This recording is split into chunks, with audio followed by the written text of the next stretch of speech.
Bueno, el trabajo de Zidane es espectacular. Creo que haber agarrado el equipo allá por enero como lo agarró y bueno, las dificultades que tenía el Real Madrid en ese momento, sobre todo grupal, logró equilibrar las emociones de los jugadores, logró formar un gran equipo y obviamente competir en el nivel que está compitiendo, que es muy pero muy bueno. Me imagino un partido complejo, complejo sobre todo y desde lo táctico el que mejor logre colocar las piezas, eh, posiblemente su equipo jugará mejor. Me imagino un partido saliendo ellos fuerte, como lo suelen hacer en casa.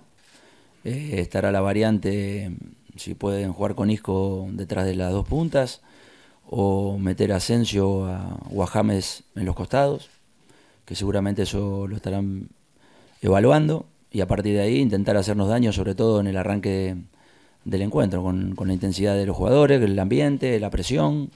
Y bueno, a partir de ahí nosotros tendremos que ser fuertes y llevar el partido donde más cómodo lo podamos vivir.